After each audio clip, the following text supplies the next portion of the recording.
Let's make it tasty and juicy chicken curry. മുളക് പൊടി, മഞ്ഞൾപ്പൊടി, ഉപ്പ് അങ്ങനെ ചിക്കൻ വറുക്കാൻ ആവശ്യമായിട്ടുള്ള എല്ലാ സാധന സാമഗ്രികളും ചേർത്ത് ചിക്കൻ അങ്ങോട്ട് വറുത്തെടുക്കുക.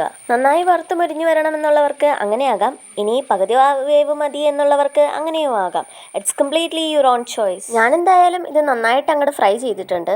ഇനി നമുക്ക് ചിക്കൻ കറിയിലേക്കുള്ള അരപ്പ് സെറ്റാക്കാം. അതിനാവശ്യമായ വെളുത്തുള്ളി, ഇഞ്ചി, കാഷ്യൂ, തക്കാളി എന്നിവ നന്നായിട്ട് അങ്ങോട്ട് അരച്ചെടുക്കുക. ഇനി അടുപ്പത്തേക്ക് ചട്ടി വെച്ച് ആവശ്യത്തിന് എണ്ണ അങ്ങോട്ട് ഒഴിക്കുക. അവിടെ ചിക്കൻ വറുക്കാൻ ഉപയോഗിച്ച അതേ എണ്ണ തന്നെയാണ് ഉപയോഗിച്ചിരിക്കുന്നത്.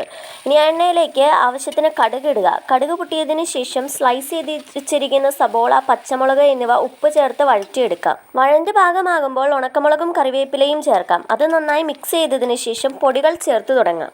മല്ലിപ്പൊടി, മുളക് പൊടി, ചിക്കൻ മസാല, ഗരം മസാല എന്നിവ ചേർത്ത് മിക്സ് ചെയ്ത് പച്ചമണം മാറി വരുമ്പോൾ നല്ല കട്ട തൈരും കൂടെ നേരത്തെ അരച്ചു വെച്ചിരിക്കുന്ന അരപ്പും ചേർത്ത് മിക്സ് ചെയ്യുക. ഈ ഗ്രേവി ഒന്നങ്ങോട്ട് തിളച്ച് വരുമ്പോൾ വറുത്ത് വെച്ചിരിക്കുന്ന ചിക്കനും കൂടെ അങ്ങോട്ട് ചേർത്ത് കൊടുക്കാം. ഇതങ്ങ് നന്നായി മിക്സ് ചെയ്ത് മൂടി വെച്ച് വേവിക്കാം. വറുത്ത ചിക്കൻ്റെ വേവ് നോക്കി കറിയുടെ വേവ് കണക്കാക്കാം. വെന്ത് വരുമ്പോൾ കുറച്ച് മല്ലിയിലയും ചേർത്ത് വാങ്ങാം.